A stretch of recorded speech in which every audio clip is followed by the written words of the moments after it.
Two,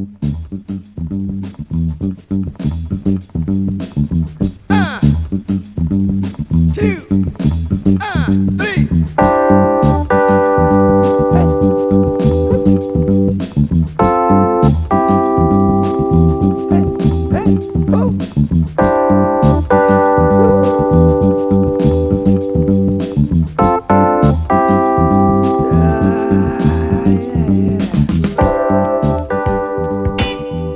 Welcome to the latest edition of the Monchi's Men podcast. I'm Chris Lell. I got Steve Ebner and Eddie from Toronto up there.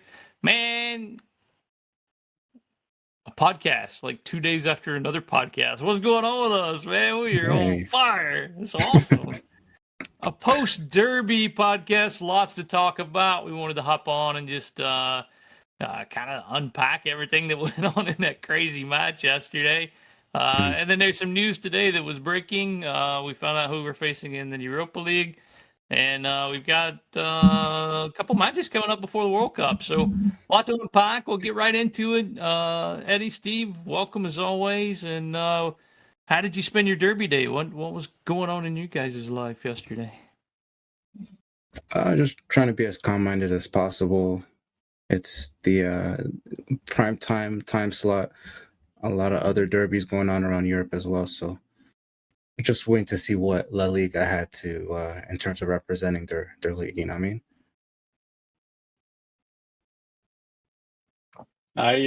I was doing some plumbing work yesterday. I had a dishwasher that was dropped off by a relative of mine at about 30 minutes before kickoff. So that's what I was doing. I watched the game at like 11 o'clock at night, though. So yeah, it was a busy day. Not how I wanted to spend it, but still very productive.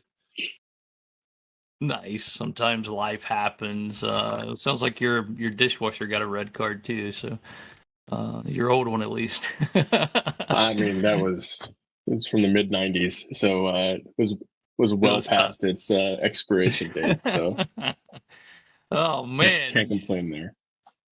But what a match, guys. I mean, I spent it. I actually caught the end of it late. Yesterday was kind of the first Derby I missed live. We had a birthday party that I had to go to, unfortunately. I hope he's not listening. Anyway, first one I missed in a long time.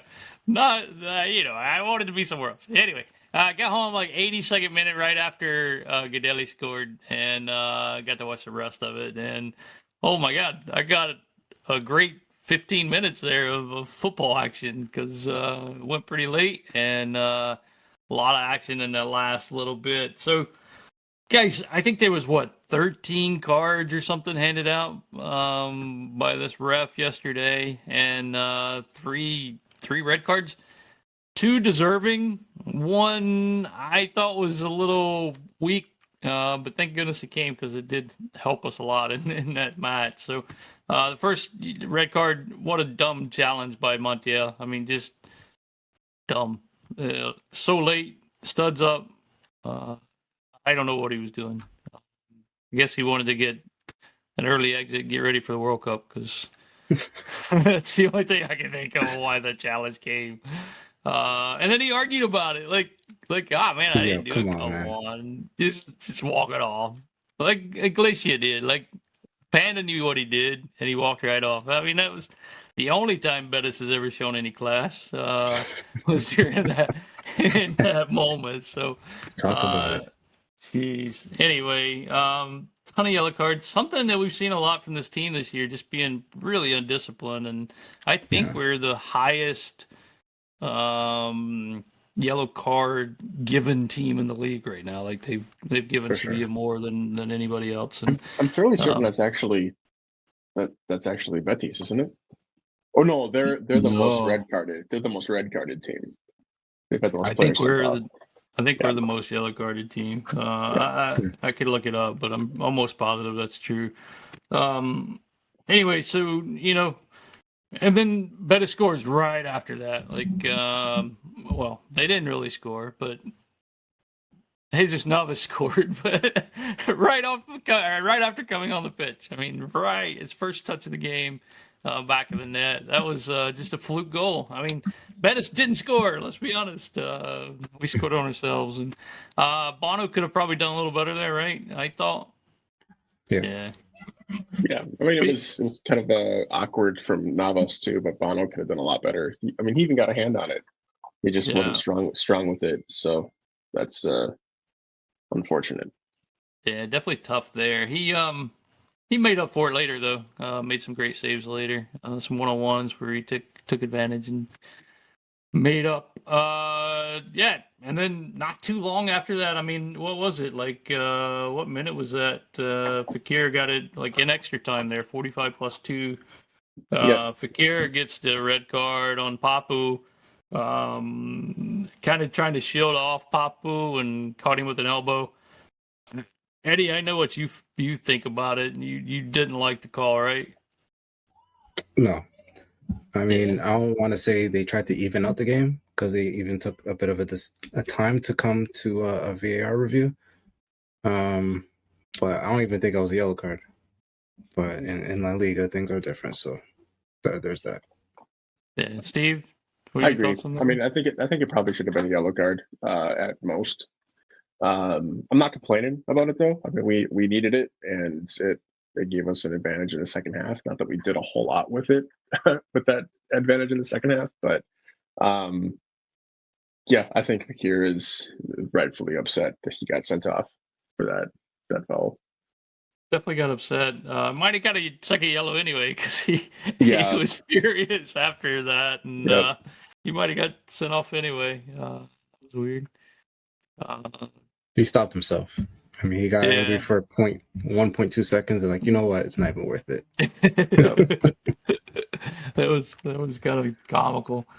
Yeah, I mean, he was good. I mean, Sevilla wasn't terrible in that first half, I didn't think. I mean, we weren't great, but we weren't terrible. I thought we were holding our own pretty well with kind of a makeshift defense. I mean, Gudelli and Rekic back there with Montiel and Acuna. Jordan kind of playing that pivot role, and I mean, they had some shots, but it wasn't like they weren't the best that we've seen in La Liga this year. So, pretty good effort from us, I thought, in the first half.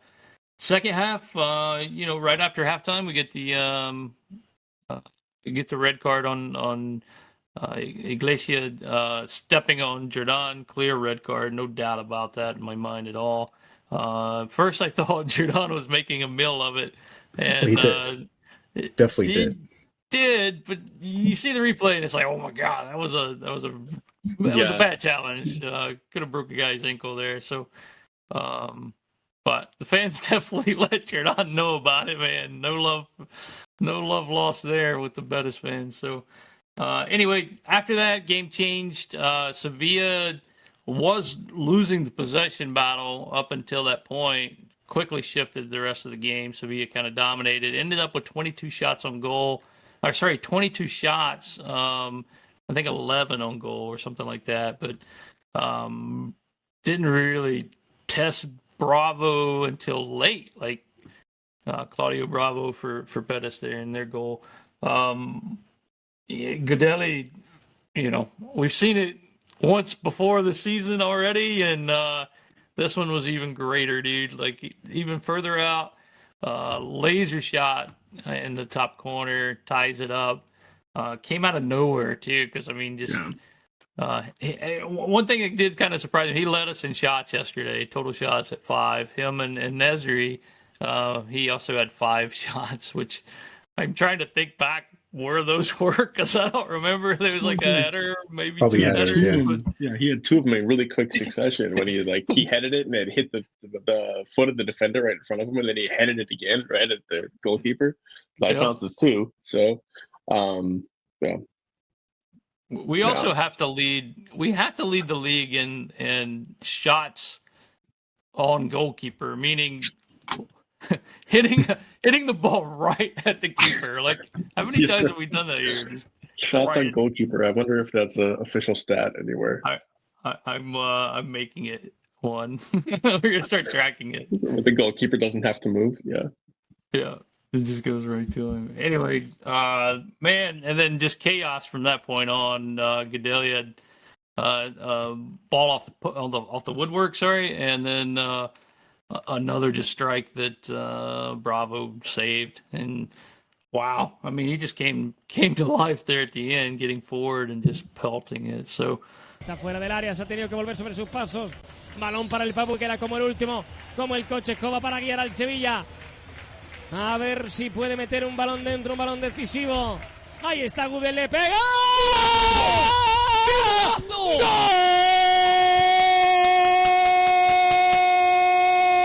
¡Gol! ¡Gol, gol, gol, gol, gol, gol, gol, gol, gol, gol, gol, gol! ¡Gudel, Gudel, Gudel, Gudel! ¡Otra vez otro misil inteligente como le pegó! ¡El francotirador balcánico! No llegaba ese remate de centro lateral. Ya lo había intentado.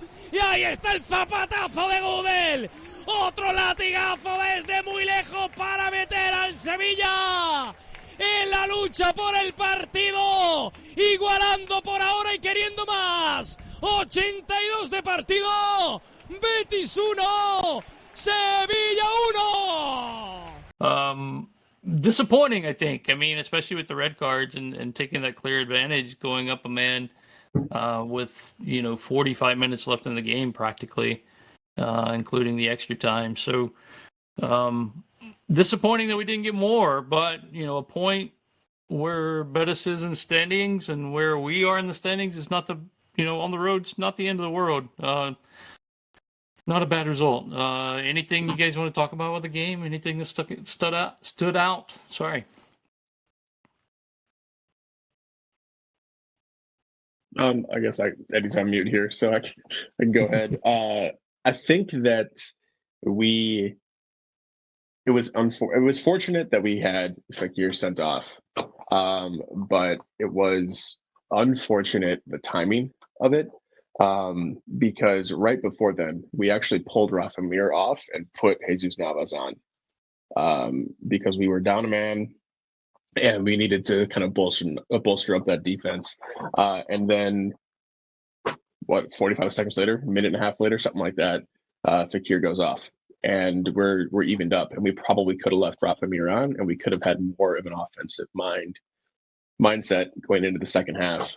And not had to rely on Lamela to kind of play that role for us.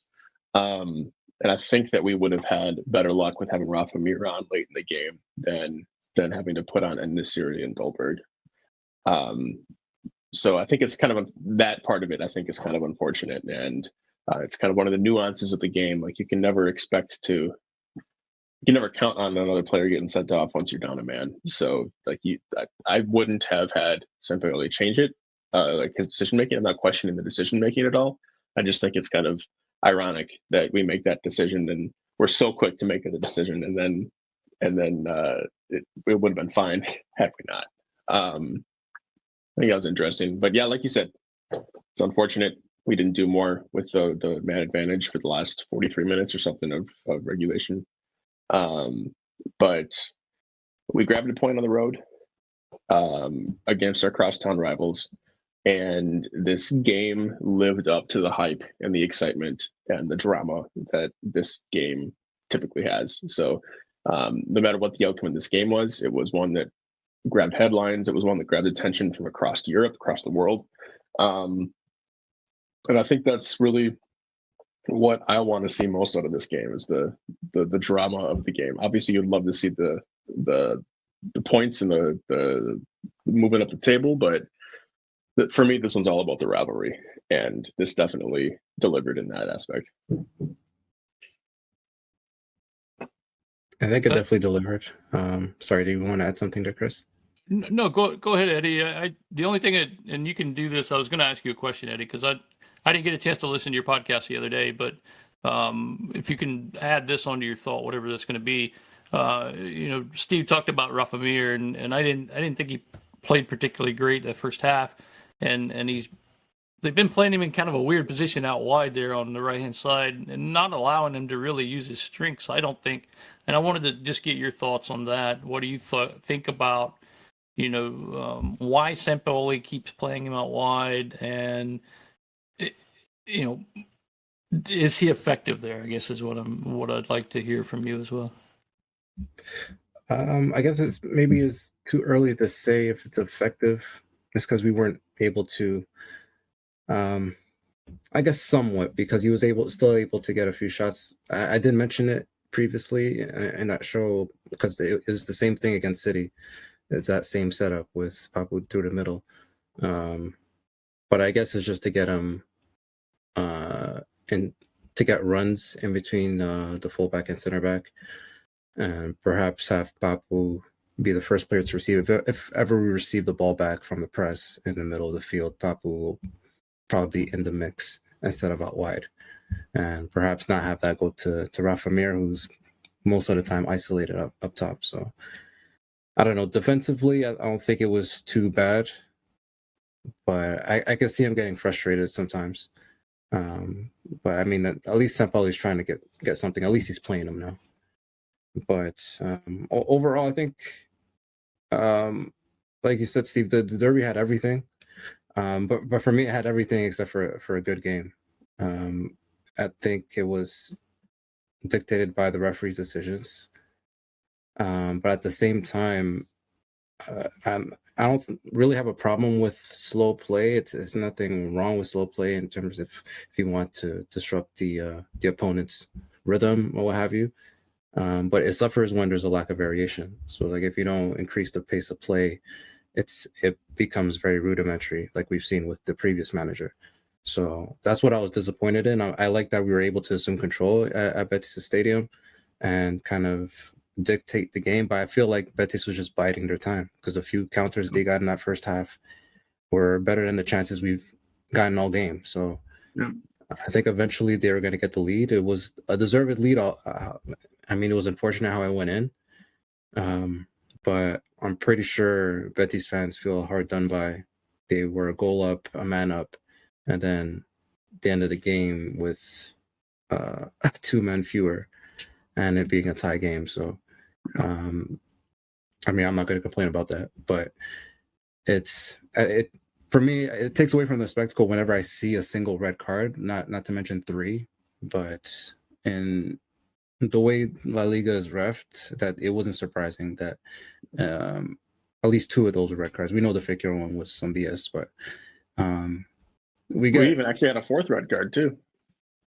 Yeah, I mean, that's expected too.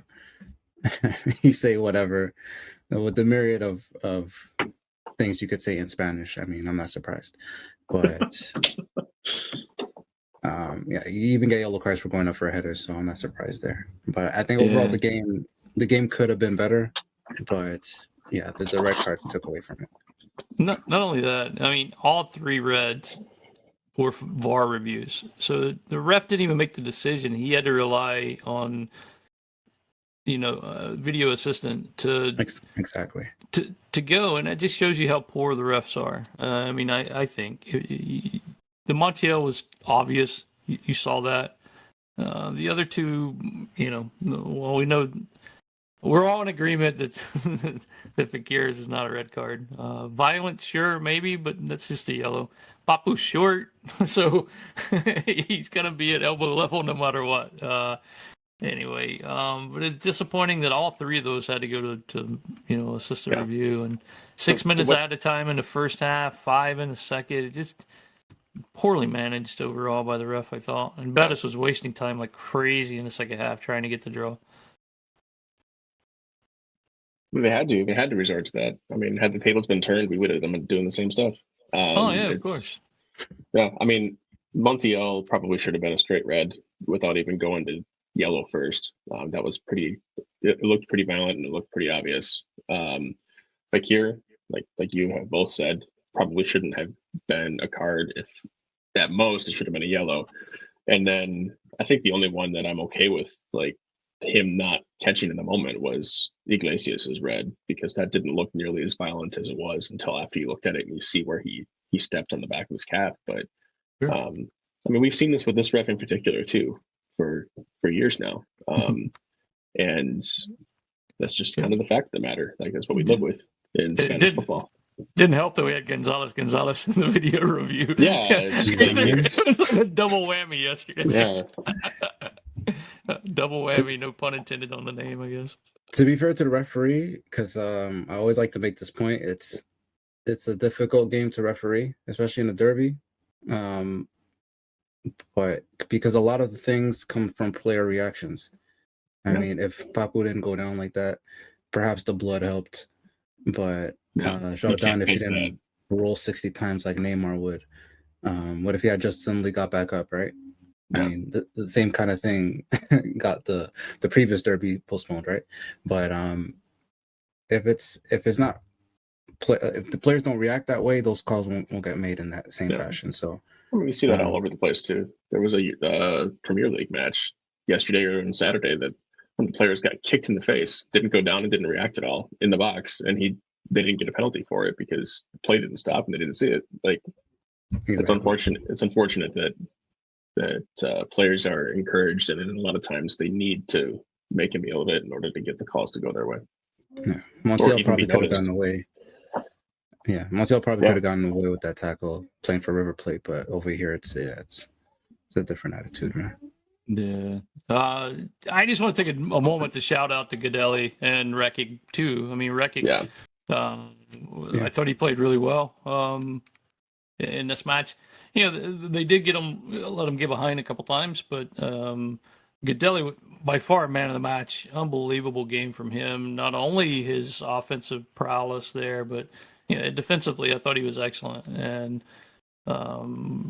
even in the first half, this is way beyond the second half where he didn't have to do too much defending, but excellent. And the guy, he gets some flack, but I mean, he's having a really good season for this team and doing it kind of out of his natural position. So just hats off to him. Really good performance from him.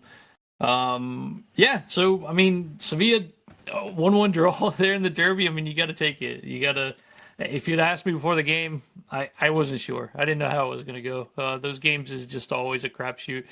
But we normally come out ahead or at least getting a point always with these guys. I think they've won 2 games out of the last 19 or something like that. So it's pretty obvious who's going to dominate that rivalry, and it's no different this year. So with that said, we're 17th in the league, 11 points. We got a lot of time left to climb, but we got to start doing it quickly. We can do that coming up on Wednesday as we face a team that's above us. They're on 23 points. That's Real Sociedad, who's not been in the best form as of late. David Silva's out. I don't know. I don't remember what happened to him, but he's done for the year, I think, at least until... No. He comes back after the World Cup, I believe. Either way. True. Through the year. Yeah, I'm right. Anyhow, so that game's 1 p.m. Eastern time on Wednesday. We're in that weird, Spanish... English time zone thing. I don't know where they're at, so I don't know if it's a 6 p.m. game there, 7 p.m. I think it's 6, but I think they changed the clocks a week ahead of us. Yeah. So it's still 6. We're on the same time now. Yeah. Okay. Cool. So 7 p.m. game. All right. Yeah. All right. Cool. And that's back at home, which is where we haven't won all season. So it'd be nice to get the first home win. It'd be nice to finish this kind of first part of La Liga before the World Cup on a high note. That'd be really, really, really nice if we could do that. Sociedad started off really well. They always do that, though. They always start off really well, and then they start petering out as time goes on. But still a really good team, a really good manager, and it's going to be a tough game. So we'll see what happens. We also got a game coming up on Sunday, which would be the last game before the World Cup. And that's the first round of the Copa del Rey. I'll tell you who that is in 1 second. I posted about it earlier. Velarde. Yeah, Velarde CF.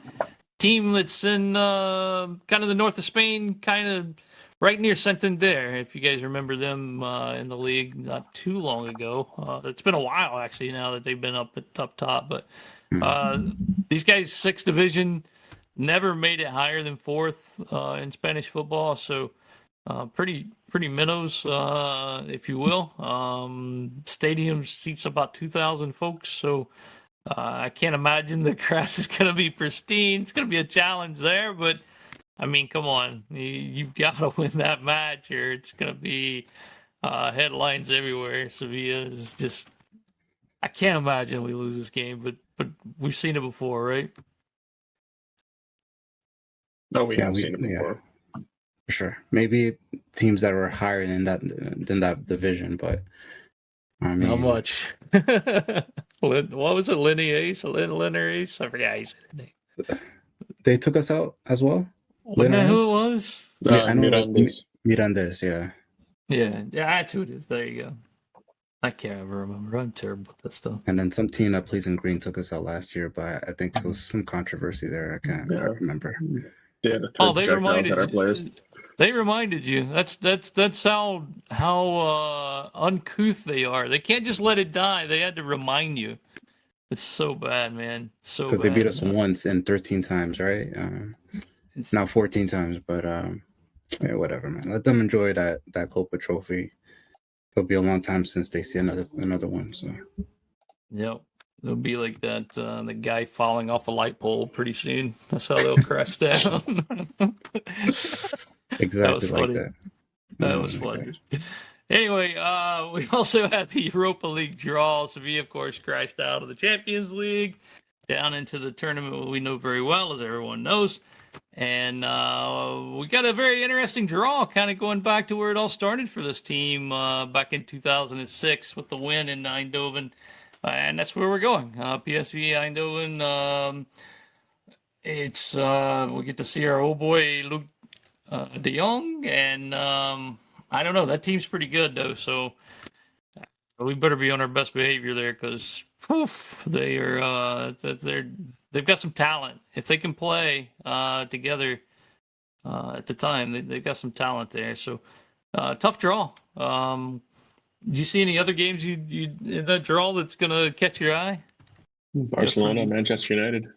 That's the main one.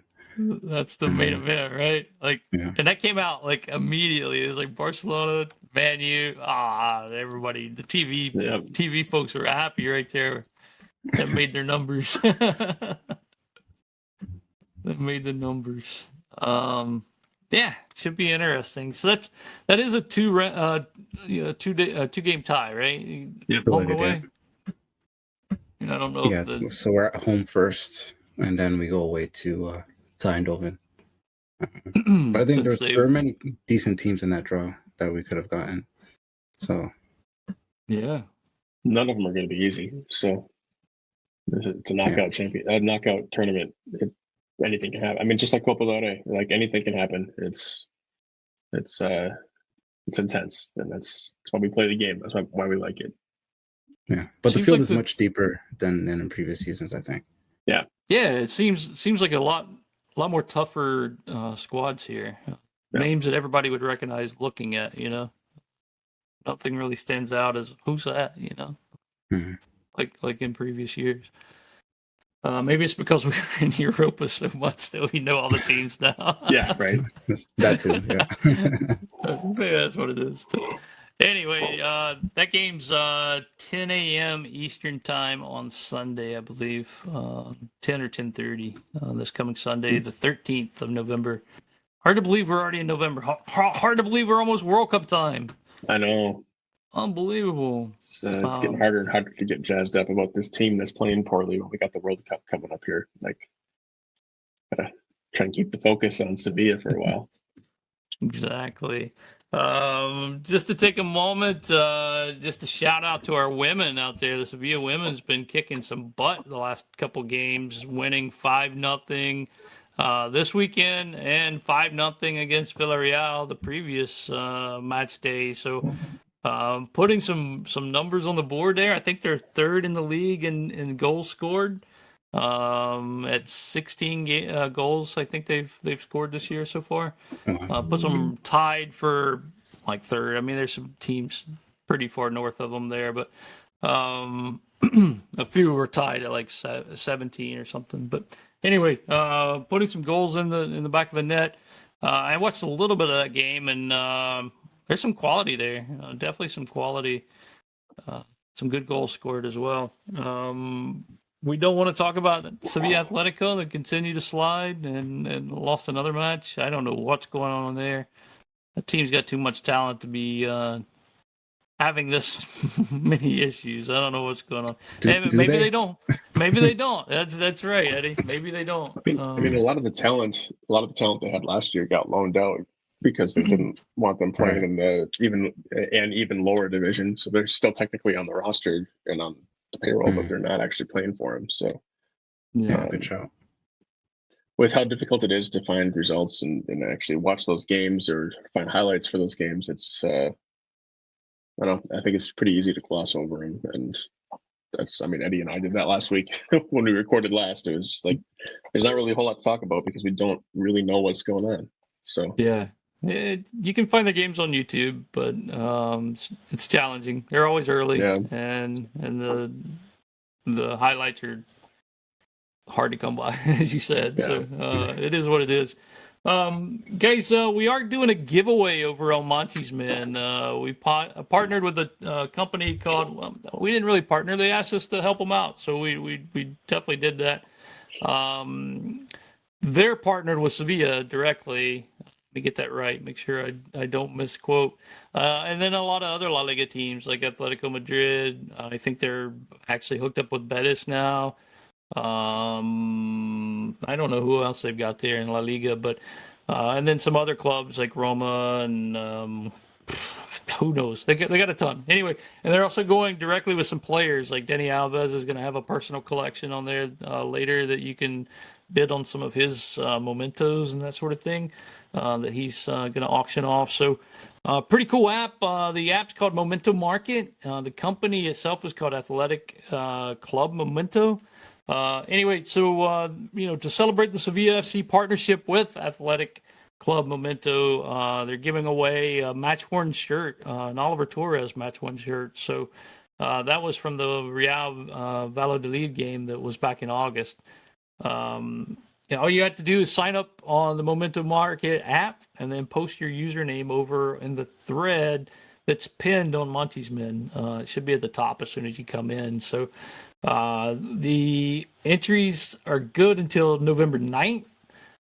So that's 2 days from now. So you got to get in quick. Get over there.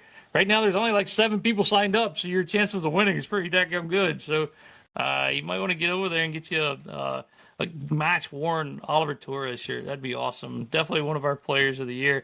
Didn't have such a great game this weekend, I don't think. He seemed kind of... I didn't see him much, and then he got subbed off pretty early too, making that position change. But anyway, come on over. Thanks to those guys for doing this. I mean, they didn't have to do this. We're a pretty small group, but they reached out to me earlier in the summer asking how we could partner and do something, and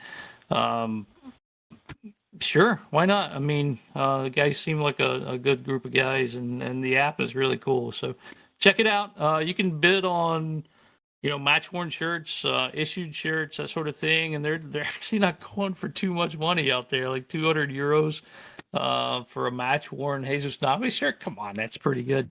You got to pay 110 to get an authentic shirt from the squad anyway. So anyway, take a look at it. Definitely sign up and come try to win that thing. I know Steve doesn't want you to, but he wants to win it for himself.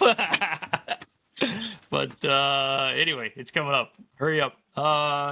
Guys, did we cover everything? I think we did. Almost in 30 minutes. Yeah, pretty much everything. Just the women, their next game is against Betis as well. That's in 2 weeks because of the international break they're having. But they'll set the record straight. Yeah. Without a doubt. Betis is on 7 points. We're on 11 points. Betis in 13th. We're in 8th. We got some positions we can climb there, depending on other results. We could move as far as sixth place in La Liga after that match. So that's the highest I can remember that team being, if that's the case. So, yeah. Christian, what's his last name? Toro, right? The manager? Yeah. Yes. He's got him playing pretty well. What are you going to say, Steve? So speaking of climbing the table, if we win against Real Sociedad, we can move as high as 13th. We can make up 4 positions there if other matches go our way. I mean, there's still a lot of opportunity to climb. It's been pretty dreary for the first couple of months, but there's a lot of opportunity, and we've got hopefully some big changes coming in January. So we'll see what happens. Kind of had to temper my expectations after that Rayo loss, because that was like the one I was banking on. Was like when those 3 points didn't come in, it was like, you know what, maybe I have to revisit those. Are they still leading Real Madrid right now? Nah, 2-2 half. 2-2. 2-2, yeah. They came out of the gates. They're a good squad, man. Yeah. They have some good players. Yeah, at least Real Sociedad don't have Omar Sadiq. And unfortunately, went down with, what was it, a knee injury early in the season. Immediately after they signed him. Yeah. Yeah, that's terrible. Oyarzabal is also out with a long-term injury, so it's like, hey, they haven't been too bad due to those, even after those injuries. So I guess kudos to them. But hey, guys, get a win for your fans, man, please. Yeah.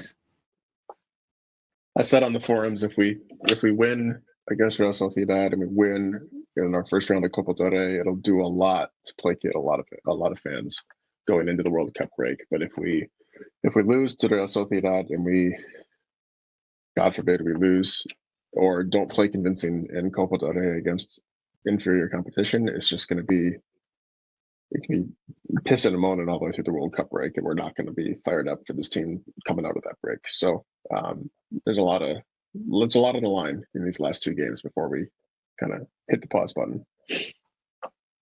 And this team's going to start looking different very quickly. There's going to be definitely some player movement. Gotta happen. Yep. So we get to see our old boy Carlos Fernandez come back to the RSP. So he's finally healthy and playing again.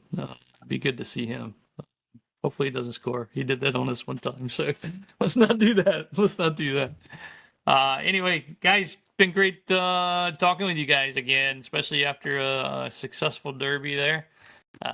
The city was spectacular as always, and drama as always with that game is always there. So that's why they call it the best derby in Spain, if not Europe. So that's it. Until next season, well, next Sunday, I guess, right? Is that when we talk next? Probably Sunday. Probably. We should get back into our normal Sunday night.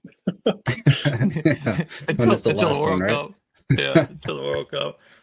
Let us know in the forums if you guys want to do some sort of like World Cup hangout or something. Maybe we'll catch a game or something. We could do a live chat or something for a game. Any ideas out there for the members of Monty's Men? Let us know. But until then, vamos mi Sevilla. Vamos campeón. Y nunca te rindas.